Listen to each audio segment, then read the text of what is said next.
spreading I'm leaving today. I wanna be a part of it. New York, New York. Pareil.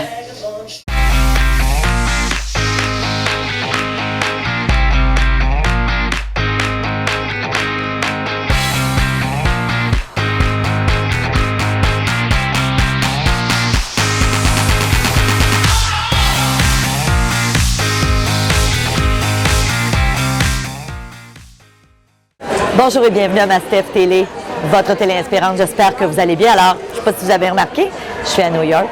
Je suis dans la tour du One, donc l'immeuble qui a remplacé les tours jumelles qui ont été attaquées en 2001. Et aujourd'hui, dans une ville comme ça, moi, ça me donne plein d'idées de business et j'avais envie de vous parler d'un livre super intéressant que j'ai lu qui s'appelle « Sauter le pas, transformer vos passions en business à succès ». Alors, c'est d'une amie à moi qui s'appelle Biba Pedron.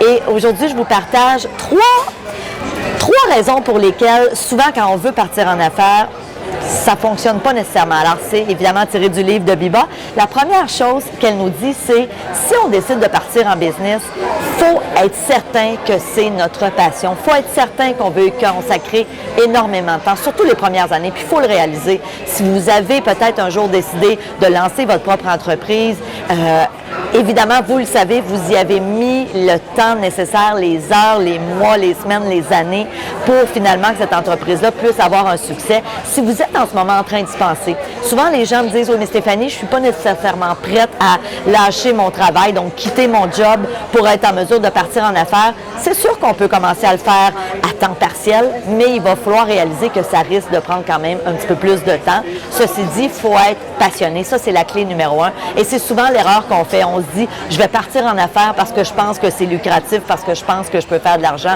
C'est une grave erreur. Deuxième erreur que Biba, dans son livre, nous parle, c'est de ne pas faire un plan d'affaires, donc de ne pas faire une étude de marché assez exhaustive. Souvent, on se dit, oui, ça va marcher, oui, je vais faire de l'argent.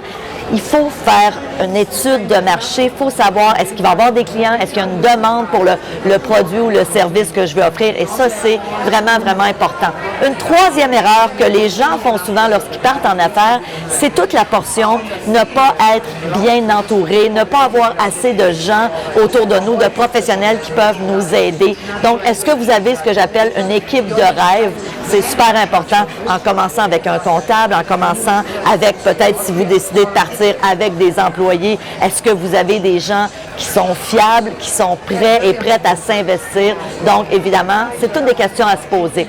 Donc, je vous suggère bien sûr le livre de Biba, « Sauter le pas, transformer vos passions en business à succès ».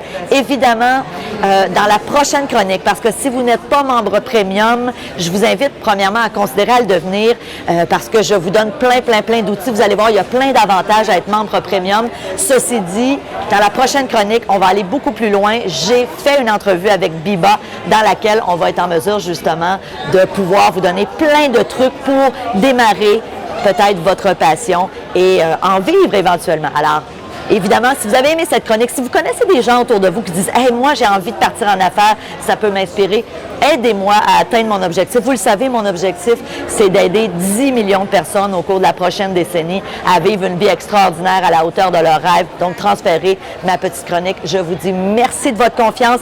On est en direct de New York, en haut du One. Et je vous souhaite une super belle journée. Salut!